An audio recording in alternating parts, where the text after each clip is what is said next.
Brandon, how you doing, sir? Doing well, Quinn. How are you? Good. I was glad we were able to find a date in the future to get together and do a little podcast. Yeah, I'm excited, man. Um, wow, when is that? A couple weeks, I think. Yeah, I know. Yeah, I think it was actually in the future. Like I think it was like June. Oh, okay. You must be a busy guy. I am Um, too, so I don't mind when it's a little bit further out. When I go on Podmatch and somebody's like booked for tomorrow, it just freaks me out.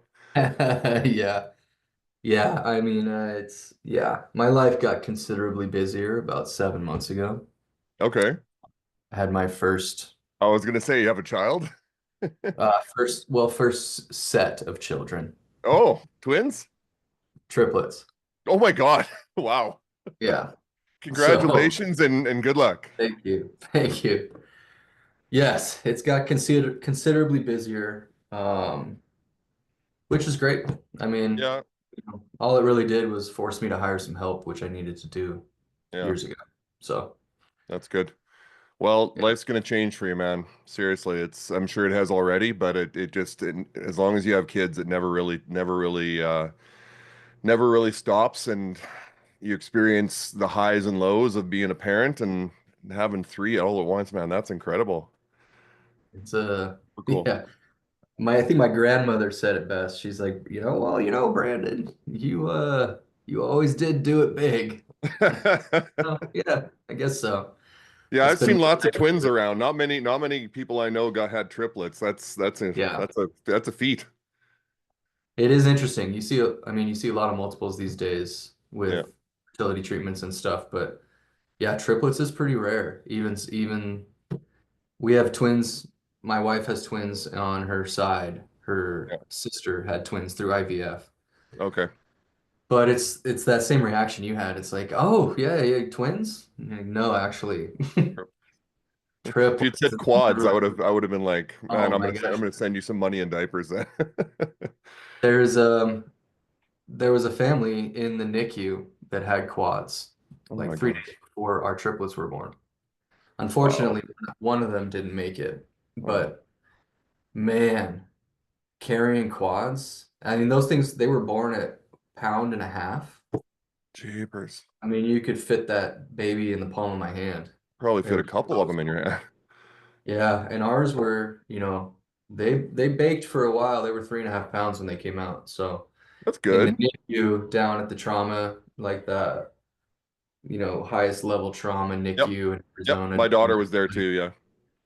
Are you an Arizona person or no, you're up in Well, I'm up in Ohio? Canada. It's funny you mentioned Arizona Canada. because my son's at University of Arizona. So Oh, great. yeah. Down Tucson. Yes, sir. He actually just finished up his football scholarship, got his degree. And now Oh, he he's actually over at Cal Poly. yeah, Is that yeah. Yeah. I saw in one of your posts or on your something you mentioned that. Yeah, it was he was done with the heat of Tucson and man, he like literally it's really what drove him out of that. I mean, he finished his degree and but he still had 2 years of eligibility left. But he just goes, I can't keep doing this heat. It's not even fun. Like we get 2 months in Oh, the really winter not. and that's about it. So yeah, so he's at Cal Poly now doing just playing some simple FCS ball. Good. That's Yeah. awesome. Yeah, I just worked having with fun. um, I worked with quite a few athlete from Montana What are State. you talking about? Okay. That's where I'm from. So Yeah. I it worked out interestingly that a lot of the old staff from my college and my college roommate runs the strength department up there now. Oh, okay. And so You I were at got in. Carroll, right? You were at Carroll I College? went to Carroll, yeah. Okay. Yeah. But Montana State's in that FCS and Yep. they went to the national championship this year. We follow FCS really close actually, and we follow those teams, so Montana, Montana State, North, all the Dakota schools, because my son originally was recruited by all those schools, and those were the schools Mm, close enough that we could go down to the camps. So we went to yeah. the North Dakota State camp, the North Dakota camp, South Dakota camp, and his original commitment was South Dakota because Mm, he was still hadn't quite hit his growth spurt. He was like 6'3.5", about 250. And then his senior year at high school, he went to 6'5", 275, and that's when all the D1s, wow. offers came in. So Yeah. But I have an affinity for those schools, and I really like Montana State and Montana. Beautiful settings. I think they're really Yeah, good programs, really strong they programs. are. In fact, Yeah. that whole two-state area, three-state area is incredible for FCS football. So Yeah, those Dakotas came out of nowhere 10 years ago. I Holy don't cow. know how four schools can have so much success. Well, I mean, two of them in particular, but even South Dakota came up, and was ranked this year. North Dakota is always kind of in the mix. Yeah. Sorry, Yeah. we're talking football. Okay. Sandra, Oh, Quinn, it's Quinn, okay. I get to Sandra, learn. There you go. All right. Zoe's rolling in. Yeah, so Quinn, this is your first time. Yep. These guys are OGs. This call really, I don't prepare anything. I just show up, meet people, hang out. We can talk about anything. We can talk about Cool. football. We can talk about yoga. Yeah. We can talk about Zoe and what the weather's like in Kentucky. There you go. Ever. Yeah, so Where are you? really open. What I was love that, that. Sandra? I just asked, where are you coming in from? I'm coming Quinn? in from Canada, Saskatchewan, Canada, so just north of North Dakota. Oh, cool. It Mm. gets even colder up here. We Yeah, still have yeah. some snow on the ground, but it actually hit 50s and 60s this week, which is nice. But you guys are so pretty east of the Rockies, right? So is it Yeah. more plains, kind of like it is in Flat. North You can Dakota? watch your dog run away for days. Yeah, it's Correct. flat as heck out here. So the Rocky Mountains are west of Calgary, and then we're Yeah. 6 hours east of Calgary. So we have to drive, yeah, 6.5 hours to get to the mountains, 7.5 hours to get mountains. And that's kind of the plan now in the falls. My wife and I are actually going to leave Saskatchewan for the first time ever. We've lived here our entire lives, and we're going to move west to Calgary or British Columbia. But Cool. we're literally, if you take a look at Montana, North Dakota, and the state divide, we're five and a Yeah. half hours dead north of that. Okay. Yeah. All right. Get to Sydney and go north. Yep. There you go. Um, cool. Yeah, I'm from the mountains. And Okay. man, they're Yeah. calling me home all the time. Yeah. I was thinking And about what that feels like, Brandon, for you raising your kids in a very different place than what speaks to your there's body and heart. yeah, that's a poignant question because it's there's some angst in me around that exact thing. Because I was so fortunate to grow up where I did. My dad bought a house outside of Helena, Montana in 97. I was 9 years old. And our backyard there was just a barbed wire fence. And beyond that was a 1,000-acre ranch. Beyond that was national forest. Hmm. So my backyard was just the wilderness, right? And you never think about it when you're a kid. I was just, out there playing in the woods and building forts in the rocks and, communing with the wildlife. But once I moved to the city, like I moved here for a very good reason, lots of opportunity, to build something and all that. And then obviously met my wife and her whole family lives here, and it's like this is home base now. But I feel that all the time, especially in the summer. Summers are brutal. But that's mostly what it is. It's like this easy access to nature, which is the biggest point of angst for me. I know myself immediately when I get into nature, my blood pressure drops. I feel better. I breathe easier. I wonder how I'm gonna make that work for my kids here. We're Yeah. gonna figure it out. The nice thing about Phoenix is that you're not far away from the mountains. You really have mountains in every direction. You gotta go further. Like I can't walk out my back door. We have to make an effort. And at this point, that's just all I can do is make that effort as often as possible. And ideally, our dream is I can work remotely. Francesca is still working with triplets. How she does that, I don't know. But she's totally remote. She always has been. So, we can travel. Like we're gonna go to Montana hopefully for a month this summer and stay with my dad, because he's got some room for us, and he thinks that he can handle three screaming babies a month. We'll see. But we're gonna make it a point to do that as often as we can Would because it be, hey Brandon, would it be an increase in the cost of living to go from where you're from back to Montana? great question. And at this point, yeah, I think it actually would. So ever since the pandemic, Montana was always kind of a hidden gem. Um, Everything Yellowstone tells us. yeah, so Yellowstone, the show, and the pandemic caused property rates and the population of Montana to explode. Yeah. It's slowed down a lot, but Bozeman, where Montana State is still, I think, one of the fastest growing cities in America. And the cost of living there has pushed a lot of the locals completely out because people came in and just bought homes sight unseen for the last few years. And everything has gotten so expensive that my dad travels for work and he stays in hotels all the time around Montana. And he won't go to Bozeman. He'll drive the 2 hours home because a hotel like Motel 6 is like $400+ a night, Jeez. which is out of control. What? So Yeah, the like show tried to Hawaii change, crazy. the show tried to talk about what it was doing to the state, and yet what it did was the opposite of probably what Taylor Sheridan Yeah, had in mind. so true. Yeah. That's so true. And my wife loves to show me like these influencers. Her family's from New York. So she follows a lot of New York personalities and stuff.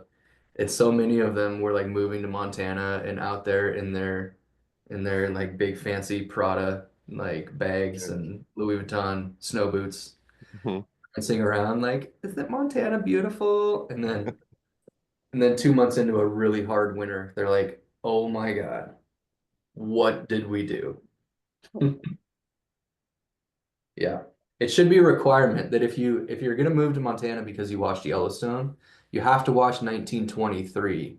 We just finished it today. Literally Yeah, this morning we finished the final half episode.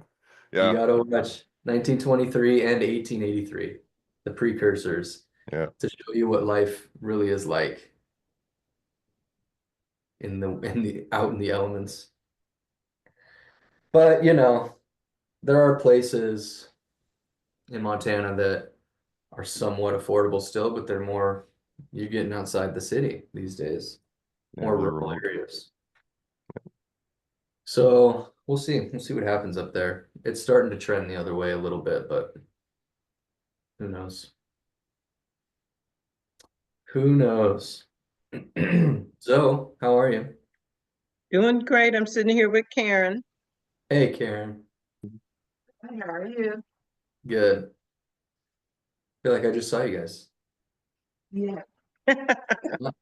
We were having a Zoom party yesterday talking about. Deja vu. So, Quinn, what do you know about applied neurology or flow states? I mean, you're an athlete, you're a coach. Yeah. Does it ever come up? I, you know what, I've heard the terms before. I, can make my assumptions as to, what they are. I definitely understand the concept of flow state when it comes to athletics and being in that flow, being in that zone. Yeah. But what I've had to do, so after playing professional football, every career that I went into for the next, 10 years was I would carry that on-field sort of mentality into the workplace. Mm, And it probably wasn't a good mix. Being that alpha male that always had to win and compete at everything, and I was a teacher for 5 years, owned a business for 5 years, and now I've been doing coaching and advising for the last 15. But it's gotten me in trouble at times. And what I've really sought after in the past 3 years in my life is finding that calm, is finding that state of mind that isn't that anymore, where I don't need to compete with everybody, where I can, just as Mel Robbins would put it, let them, Yeah, and just let me. And I feel like, it's the old saying, it's like the best time to plant a tree is 20 years ago, and the next best time is now. And I kind of feel like I'm in that, okay, well, I should have done this 20 years ago, but I'm doing it now. And so that's yeah, what I'm trying to find. So I work with a breathing specialist. I'm doing more meditation. I'm trying to find that what is almost seems to be the antithesis to what my life was for, a lot of years.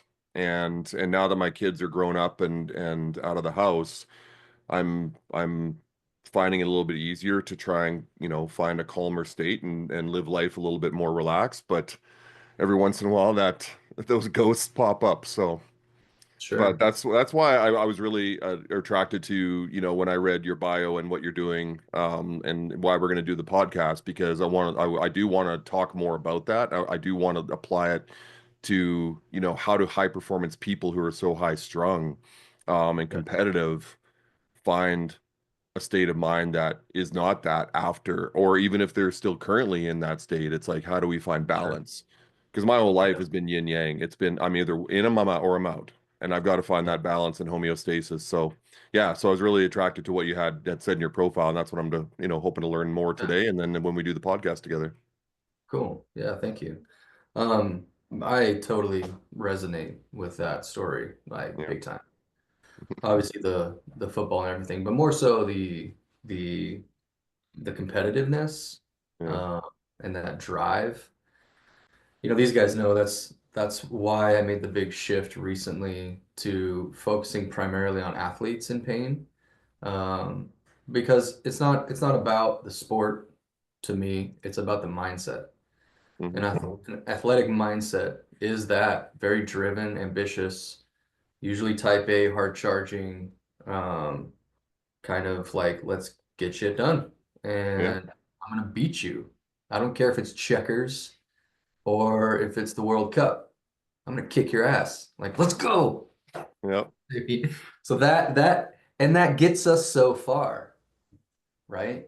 It got you to the pros. It got you to a successful business and all of these things. But I've found that just like you, just like myself, like others here, there comes a point of reckoning where it's like, man, this has been so useful for me, but I don't think it's like a super sustainable way to continue. And there is a better way. Like you can feel it, we know it. Some people have to reach that total burnout or major injury or something, unfortunately. But yeah, and for me, the revelation became after I was blessed with a downfall of mega proportions, right? And I say blessed because it showed me exactly what was going on, what was wrong. Um, and granted, it took me a few years to figure that exactly what that was, but the revelation when I discovered flow states was profound. And it started to just explain all the things that you're talking about for me, like the competition, the aggressiveness, the all the things that I had used as fuel, right, to help me find that flow and really achieve pretty cool things. Um, I started to realize like the actual, first of all, the neural mechanisms, like what's happening in my brain that's allowing for that. And then, okay, if flow state is the game changer and that peak performance state, great. How do I find that without having to use these maladaptive mechanisms, right? That was the big change. And there's lots of stories of this out in the flow research and anecdotes and stuff. But it's really about, okay, now that I understand where the state that I want to be and the triggers that allowed me to get there. All right, well, then let's look at these other ways that people get there, right? And let's see if I can tune those dials a little bit to mitigate the maladaptive tools that I was using to get there. So instead of competing with others and having winning always be the goal, if I actually switch that and change it to flow being the goal, and now I'm just competing with myself, then it's much more enjoyable for everybody. I'm always getting better and I'm chasing mastery. And the outcome usually just takes care of itself, right? So, such a simple, well, simple, maybe not easy, mindset shift and perspective change that can change everything, right? And that just filters out into everything in our life, which is why I'm so passionate about flow state specifically as the goal. Because outcome-based striving is always going to end up leaving us wanting more, right? It's the hedonic treadmill. You achieve it, and now you see other people out there achieving more. So you got to get to the next level. You got to keep chasing, chasing, chasing, and you're just never really content, right?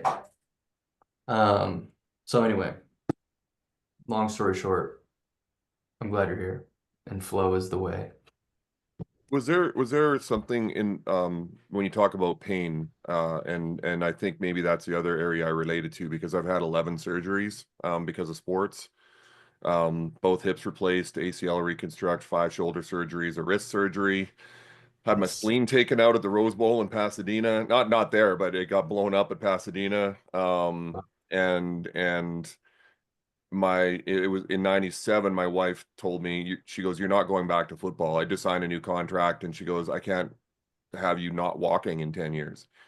And so Yeah. I retired early at 27, 28, Mm. and I've spent the last 25 years just trying to get my body back to functional. Yeah. And that's what I seek. And this isn't Mm. about bench pressing 350 anymore. And I've gone through a lot of different mindset iterations of who do I need to be? Like, do I need to be the biggest guy in the gym and the strongest person in the gym? No, I don't. In fact, I'm probably the weakest person at my gym right now because I'm so messed up, but I'm Yeah. doing what I can to try and build a better body and mind. And that's what I bring to my coaching with the people I work with too. It's like, it's not just about Nice. talking, it's also about taking care of yourself physically and mentally and spiritually. So, Yep. what I'm working on. That's awesome. Yeah, and that's where applied neurology comes in. Yeah. That's where actually intentionally working with the nervous system and being able to assess the brain in its current state, its deficiencies in activation or imbalances, and then correcting those without all the silly gadgets and brain games and all the stuff that usually gets lumped in with like neuro training, Mm, but actually using your body as the input mechanism, right? Using the movement of your joints and remapping those in your brain, using your breathing, right, to regulate your nervous system, and then working on the stuff above the neck, specifically your vestibular system and your eyes, mm, is the game changer, the absolute game changer. Mainly because nobody's doing it. mhm, I mean, if you outside of clinical rehab, because you've got like crazy vertigo for 3 weeks and you can't walk, okay, we might need to go look at some vestibular rehab after you see your neurologist and they just don't do anything for you because they can't cut you open or give you a pill, right? Then you go to the clinical rehab where you might get vestibular therapy or maybe neurooptometry or behavioral optometry, where they work with your eyes a little bit. But even then, they're working within a clinical framework that is very rigid and doesn't allow any variance for individuality. So it's okay. It works for some people, but um, not for a lot. What we're doing with applied neuro is taking those clinical modalities and techniques and using them with regular people. And like I said, the biggest thing missing in the pain realm and performance, right? They really, there's no difference in my eyes. Is everything going on above the neck. Your eyes take in something like 150 million bits of information per eye every moment, every second. In comparison, your body from the neck down takes in about 10 million total. So your eyes are so impactful. And if there is some kind of imbalance, and I'm not talking about visual acuity, that doesn't really, yeah, we need to be able to see things like clearly, but I'm talking more about the, depending on who you ask, like 25 to 30 other visual skills that we need to be good at. And if you're not good at those, just like if your ankle only moves in one direction, your options become limited and you have to compensate. Compensation creates unpredictability and threat for the brain. When the brain is under threat, it locks you down. It creates pain, it creates restrictions in range of motion, it creates anxiety, it creates all sorts of outputs to get you to change something or to stop something that it views as threatening. So if you're just walking around every day with a vestibular system that's out of whack and eyeballs that don't work right, your brain is constantly like going, I don't know where I'm at in the world. If we keep going, I'm going to fall over and we're going to die. So here's some back pain. Here's some knee pain. Here's some stiff ankles. I'm actually going to have you walk a little bit wider now and look at the ground so you don't fall. So, Brandon, to your point of all yeah. of this, Quinn, welcome to the party.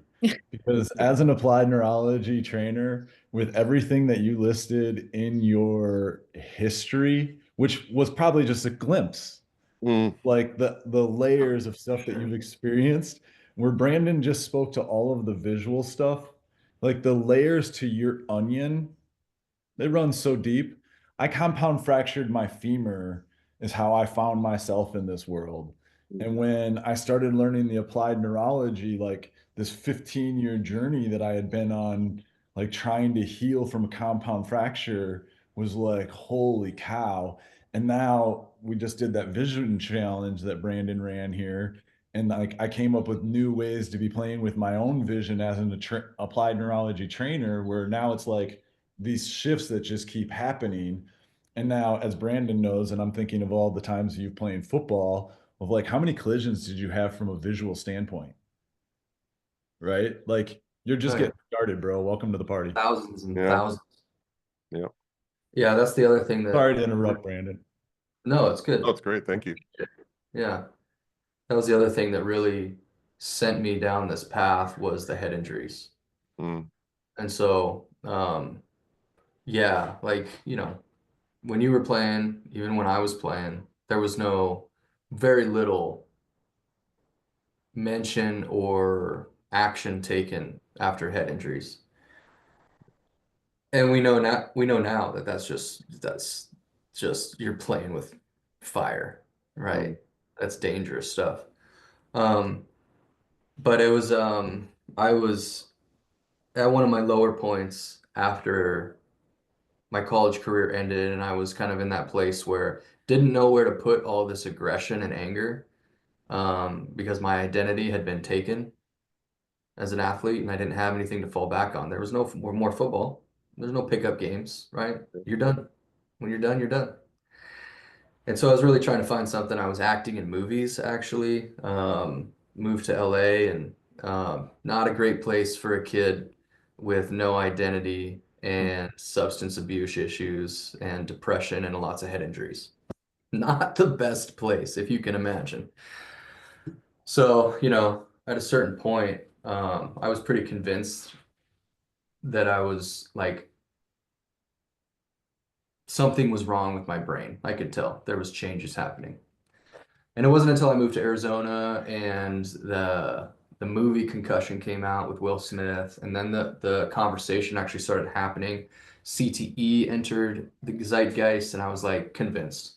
I definitely have it.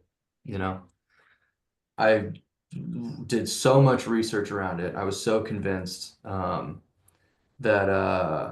yeah, I was like getting ready to go out to Daniel Amen's clinic and pay for his whole brain scan and then just get all of his supplements because that's basically all he does, which is fine, right?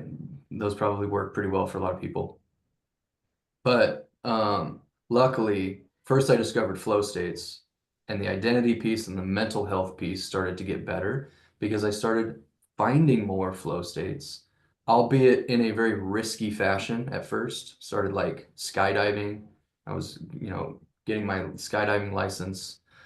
The regular like Montana boy stuff, going shooting guns and um, just like fast cars, um, uh, riding bulls, just anything to risk life and limb because that's how I found flow. Well, I soon learned that that was not the best way, that that comes with a lot of risks and danger. So I started diving into it more and finding other ways, other outlets to find flow. For me, like the biggest one became music. I play guitar and sing. And performing in front of people is a hugely flow-inducing activity for me because of the risk to reputation, we'll say, the risk, fear of rejection, that kind of stuff. So instead of bodily risk, now I'm taking like more emotional or social risk. Okay, so that's one way, by the way, hint, hint, that people that have risky lifestyles, like high-level athletes, especially in super violent sports like hockey, football, that kind of stuff, um, when they know that that trigger is really big for them, the risk part, we can shift that risk into something else. So that's a key. But anyway, that was huge for me in my own kind of mental health and brain healing journey. Understanding the neurobiology of flow states, and in my opinion, and there is some research on this for PTSD sufferers. They did some studies with Army vets, um, and they used surfing as a flow-inducing activity paired with CBT or cognitive behavioral therapy, and their PTSD symptoms were gone. And after like 8 weeks, still gone. And a year later, still gone. Like really powerful combined tool, flow states and talk therapy. Anyway, I knew there was potential there because I just knew the shift that happened to me and the changes that I felt. But the real big time shift was when I started really studying neurology in the brain through the applied neurology lens. Like, oh, I can actually affect brain areas with simple neuro drills, like moving my eyes around or actually moving my head through space with an assessment process to know that I'm getting better. That changed everything. Um, and then the journey's just been going on as far as like brain health from a nutrition standpoint, supplements, sleep, all the things involved in it, of course. But when you really can look at the brain objectively and see and know how it's supposed to work and where it's faulting, I mean, that's like superpower. Superpower. It's pretty cool. I'll just ditto everything Brandon said. Just ditto it. Love Yeah, I it. think that was a great explanation. And I would just realize it's exciting, Quinn, to just see someone who's at the beginning of the journey and to know how much wonderful things you may get to experience along the way. I've always been very open-minded. Like I'm not afraid to try things. And but you also get to a point where, you know, pills and like you said, Brandon, pills and surgery just aren't Yeah. I vow to never go under the knife again. I vow to never have to take opioids or anything like that. Like I'll take the Advil once in a while, just for a headache or something like that. But for the most part, I'm trying to handle all of my pain and stiffness and soreness through meditation, through stretching, through better nutrition. I didn't realize how my nutrition was killing me too, until I started watching people like Peter Attia and Andrew Huberman and things like that. And it's like I went and had a IgG test done by a naturopath, and he showed me the top 5 foods that are just irritating the heck out of my body. And I took them out of my diet, and all of a sudden it's like, wow, I feel better. And it's so funny how people rely so heavily, and y'all are in the States, so it's, I believe, but it's like up here in Canada, like we have access to medical care like 24/7 nonstop. Like we don't have to worry about paying for nothing, basically. I feel for Americans to have to deal with that, but even at that, it's like the doctors, even my doctor, when I went to talk to him about, like, the first thing he goes to is a prescription. Yeah. Everything is very reactive. Everything is very post. Like I've gotten to a point now where I can't prevent this anymore. So now I need a pill to try and help manage the pain. But the thing is, it's Yeah. not curing anything, right? Right. It's literally masking it. And that's the thing. And that's the thing that I'm trying to not get involved with, is anything that masks the pain. If it's something that can help me reduce it and help it go away, that's different. But I feel that mindset and nutrition can do all of that in spades. And the only time you do need to Yeah. go to medications is when basically it's the last resort, complete last Exactly. resort. And by that time it may be too late anyway. So Yeah, that's exactly right. And nutrition and mindset. So the nutrition piece, of course, like managing inflammation, we are what we eat. So hugely important. With pain, um, Zoe's here again. With pain, yeah, the mindset piece is super important, and it can be incredibly powerful to pair that with actual, what we would consider bottom up neuro inputs. Like pain is 100% of the time an output from your brain, right? Does not mean it's all in your head. First point to always make. Because some people straightly go to that because that's what they've been told. yeah, Like they've been to see the medical professionals and they can't figure out why you're still in pain because your back is healed. Like there's no, it does, we fixed it, you know? Um, so it must be all in your head. That's their next conclusion. Like I can't figure it out, so you're the problem, right? So, so not productive, right? Um, And of course, there is a psychological component which you can affect with mindfulness training and pain control techniques that are very specific to your interoceptive system. And there's an area of your brain called the insula, which is like in the center of the brain, and it takes feelings from in your body and then it puts meaning to them to create like emotions, and it does many other things. But one of the key things it does around pain is it sets the intensity of pain. So if there's dysregulation somewhere in there, possibly past trauma or something, and that insula has been affected, it can go haywire sometimes. And the tiniest little insult or no insult at all, right, can cause massive amounts of pain. So the thought that pain is just in your mind and that like one pain is similar to another is totally erroneous because everyone's pain experience is completely unique.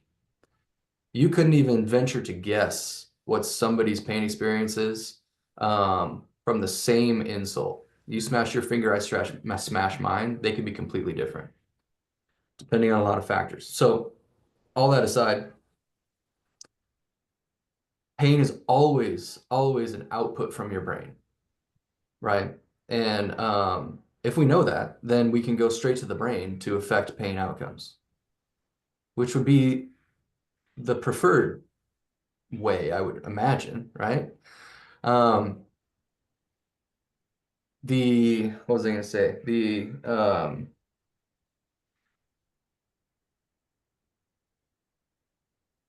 The type of pain matters, the history matters, but more often than not, um, simple remapping of an area and fixing the vestibular and visual deficits are enough to reduce threat enough so that pain no longer needs to be an output created by the brain to get you to change something.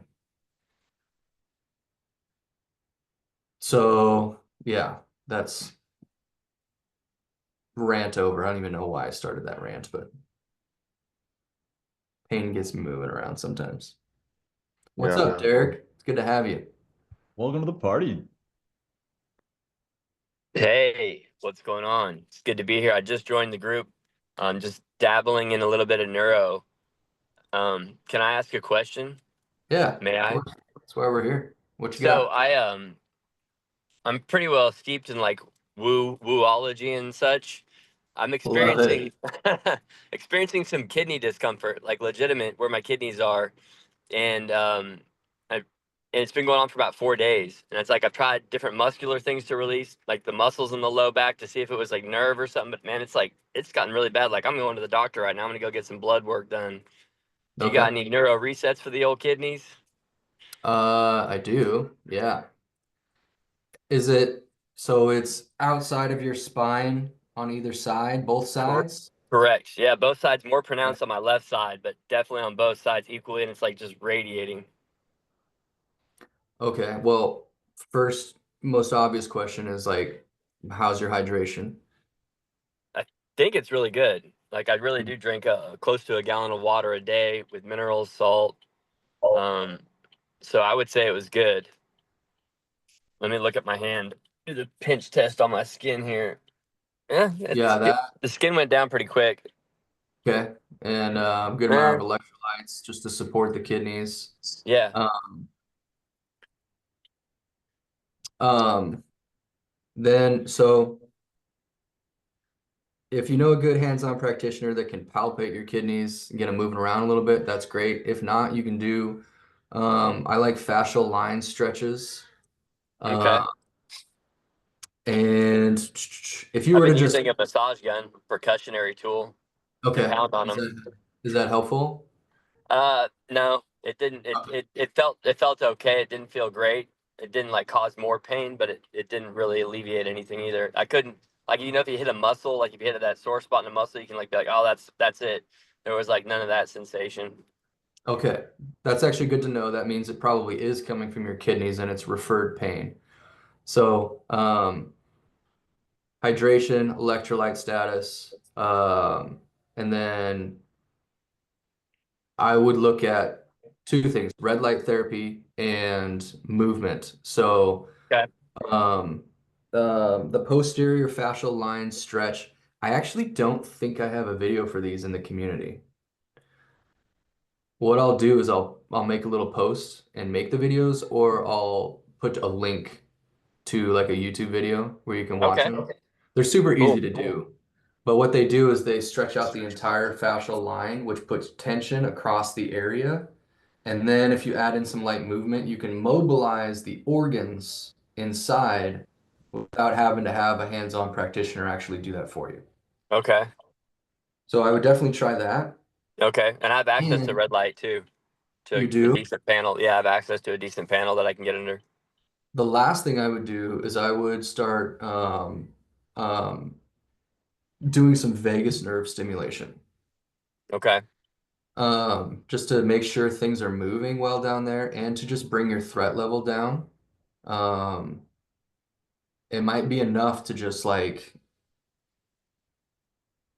drop the pain level. If you can just bring down your threat level and turn down your sympathetic system a little bit. Okay. So simple things like humming and gargling. Mhm. Putting Like your throat hand, singing. yeah, throat singing is great. Fingers behind your ear where the vagus nerve comes out to the skin, the closest part, and then just tapping on your abdomen Okay. will Sounds real activate the good. vagus nerve. Yeah, you can try both ears. Um, whew, that actually just gave me the chills. That's good. Both really good ideas. And then the last thing I would do is look into some of the breathing drills, especially like the diaphragm stretch, and then some like different positions with some forced exhales. Okay. So like bending to one side Yeah. and pulling those ribs down. Again, it's about getting the organs moving a little bit more and also reducing threat. So hydration, fascial line stretches, vagus nerve stimulation, and then some forced exhales and the diaphragm stretch. Those are the things Okay. I would Okay, try cool. at first. Yeah. Yeah, I'll do some of the vagal stuff right now. I'm just pulling up to the urgent care clinic really quick because I did have open heart surgery like 6 months ago, which, you know, Oh, when they okay. put you on bypass, it really stresses out your kidneys. Yeah, So yeah. that's my like kind of concern. But you know, I got a new aortic valve. I'm good to go. Good, man. No coronary artery disease, but still, So that would explain probably the threat. So you went through that experience, yeah, and it might be like showing up as pain because it's kind of like, for all of us, a well-worn pathway. Like Quinn, you've had all these surgeries and stuff and prior injuries. Those are well-worn pathways that your brain can use and conserve energy to get you to do something different, right? So it's just like you got to break the chain a little bit and relearn a new pathway when you have an event like that. So that's a good thing. It means that there's probably nothing wrong with your kidneys. They're just like trying to make you aware that you're dealing with some threat. And so the vagus nerve is probably going to be really good, especially after you've had a surgery, like an open heart surgery, just to kind of get things balanced out there. So, yeah, let us know how it goes, man. okay. Good to meet you. Glad you're Yeah, great. really good to meet you. Thank you for answering my question. I really appreciate your time and your expertise. Of course. I'm going to do some vagal tapping when I get up in here. So All right, brother. appreciate it. We'll see y'all soon. Yeah. Bye. Hey, Brandon, sorry guys, I gotta go. Definitely want to return to the group though. Thanks for the short time we had here together today, but I gotta run to a counseling session and we'll see you in the future. And Appreciate Brandon, our it. session's actually May 10th, I realized. Our podcast May 10th. So Okay. we'll talk to you Makes soon. sense. Yeah. Perfect. Okay. Thanks, Quinn. Have a great day, everybody. Yeah, man. Bye-bye. Well, what's up, friends? Hey, you're What left y'all got? timers. Yeah, I know. The OGs. Tell me a little bit about Quinn. Yeah, Quinn is from Saskatchewan, Canada. And I found him on Podmatch. So he has a podcast that he's done many episodes, I don't know, but it's called Effort Over Results. And it's about sports and coaching and all sorts of cool, fun stuff. So I just found him on there and messaged him, and we set up a podcast, and he just joined the group and showed up today. So Wait, what's Podmatch? Podmatch is a really cool service. You pay monthly for it, but they will match you, like you fill out your whole profile and stuff, and their algorithm will match you with podcasts that would be good to be on. Like, they send me new matches every day, and I can, message them and maybe set something up or pass on it. And you can change out like your tags and keywords, which will change the algorithm and what podcasts get presented to you. It's a cool service. I booked like 4 podcasts in the first week that I signed up with it. Oh, So we'll see. interesting. Yeah. How long have you been doing it? Not long, 2 weeks. Oh, okay. So you'll let us know about all your podcasts that are Yeah, coming. yeah. Well, I actually was just on one that was not through podcast. I met him in my business mentorship group. I haven't even listened to it. It launched like last week. This is why I need an assistant and why I hired one, and she started today.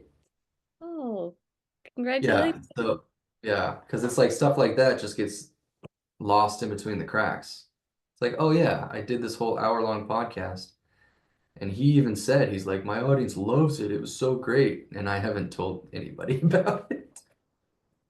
Ah, my marketing, my marketing efforts are not great. Could be better.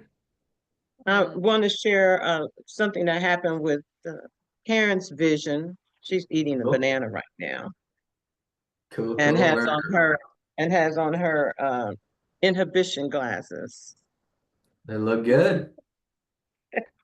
Red and gold, that's So your colors. yeah, so we found something in the a silverware set that I wanted to throw away, and she wanted to check to see if there was any value to it, you know, so we could sell it. Yeah. And so she looked at the real tiny print. You know how tiny it is on sterling silver. And she Mhm. said, I can't see it.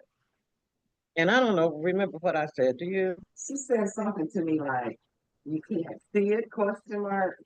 And then I looked again and I could see it. I was like, all right. So I think the vision training has helped, you know, with all of the drills for the Yeah, gaze stabilization and then all these other, you know, the eye muscles working. So that was very powerful. that's awesome. That's wonderful news. Great job, Karen. You must have a good coach. Yeah. That's cool. Thank you for sharing. Yeah, that's great. And I did want to ask Joe a question. Joe, I think Oh, it's somewhere you said something about pinhole glasses may be a crutch. Yeah, that's the way Matt described him to me when using him, when I was kind of asking him. He's, in terms of figuring things out, he was like, you don't you don't ultimately want to rely on pinhole glasses, but pinhole glasses can serve a really important purpose, assuming that they assess positive for you, depending on what your outcome is that you're trying to achieve, et cetera, et cetera. But the crutch was his word, in the sense that if you're progressing somebody through things, it would be a reverse progression using pinholes to some degree, even though there's the inhibition side of it, there's all these other aspects that you might use. That was why I used the word crutch and how I kind of relate to the word crutch, if that Mhm. makes sense. So what assessment would help you to know if that's what it's become for you? Probably. Well, I mean, if you're just like, say, it would be like calling reading glasses cheaters, right? Like Mhm. every time you go to read something, you grab your cheaters.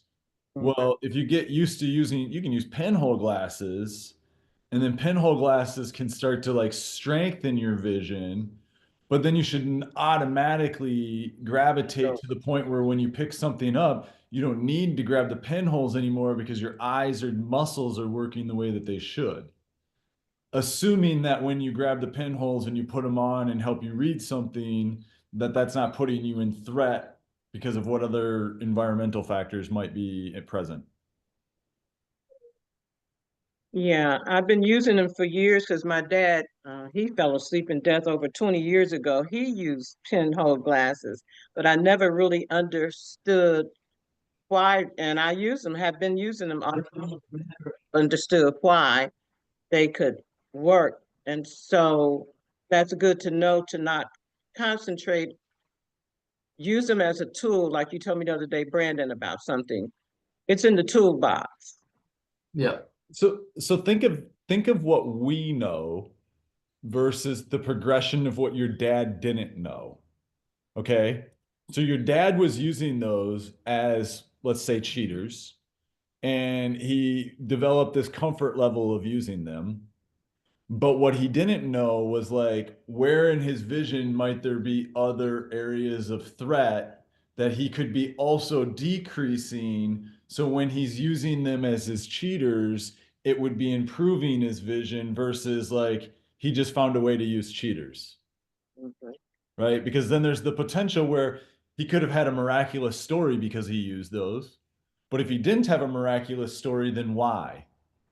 Well, the why is what areas of threat potentially were happening that he Yeah. wasn't training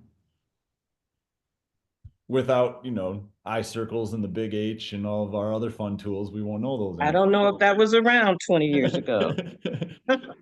over 20 years ago. Well, look at the base. Yeah. Oh, do you do the Bates method? Mm-hmm. Yeah, so I mean, I think a lot of the stuff we do, some of that comes from the Bates method. Yeah. Yeah. All right, At real least quick. we know better why it works now. Can you tell that my camera is angled? You are standing I am standing. and Angle. you're The only reason I can tell it's at an angle is because you're showing us where the door is. So I'm assuming the door is right next to the corner in the room. It is. My desk is broken. Okay. When I move it up, it goes like this. oh, So it's literally sitting at an angle like this. If it goes any further, everything's gonna slide off. Otherwise, no, it's fine. Okay. Good. But I just, All right. We got like 3 minutes. Sandra, you haven't really had a chance to ask any questions or do anything. How you doing? Everything good? I'm doing a lot better. Good. I had this medication that made me feel so awful that the doctor told me to take, and I decided to quit it. And then this is my quick thing. I think my body decided it's going to get better because it doesn't want medication. Good. Doesn't I want the know. alternative. I I, like lo- it. I love that story. Mhm. We'll see how it goes. But thank you. I'm going to stick with that for a while at least. It makes sense. Yeah, the gut brain connection. yeah, it makes sense. Yeah, glad to hear you're getting a little bit better. Yeah. That is pretty funny. I don't want that anymore. I'll just do it myself. Because the body wants to heal, so Yep. Other thing, yes. The other thing I was thinking when Quinn was talking about, I think I've been in denial for years about playing soccer and how that's affected me. So Mm, I started when I was 12 and I played until I moved to Hawaii. I was not a big header, but still, I remember a few. So it's just, yeah.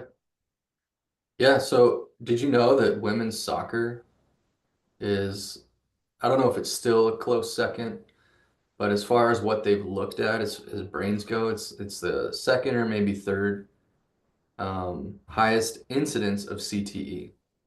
Like more concussions happen in women's soccer than men's soccer and then most other sports just because of headers and also missed headers and knocking heads. But yeah, I dated a soccer player in college and she had a few. She had a few knocks to the head with the ball and with other players missing the ball. yeah. Yeah.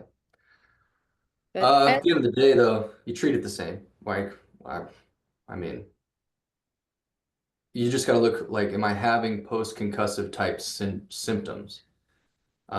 Which a lot of your symptoms could fall in that category because they're similar to other things. So you treat them the same, though. I mean, it is what it is. It's just part of your history. Makes you who you are. just I want maybe this is for your assistant. When you explained to Quinn all about applied neurology, that was really great, concise, well-spoken blurb area. So that Oh, I thank you. recommend you keep that Okay. Let me and put a you note. can use it for your marketing. it was excellent, concise. Joe was excited too, right, Joe? Yeah, I'm just really excited that she gave Brandon that feedback to be like, dude, put that down for your fucking VA to do something. She's got plenty to do, but this will be good. This will be good. It'll be good practice for her to start taking things out and working through content because there's thousands of hours of it by now. It's ridiculous. I need more terabytes. All right, guys, I got to run, teach the mentorship. Thanks for being here. A good one. Thanks, Brandon. BD, thank Great you, question. Your Yeah, boss. we'll see you soon. All Brandon. right. See you guys.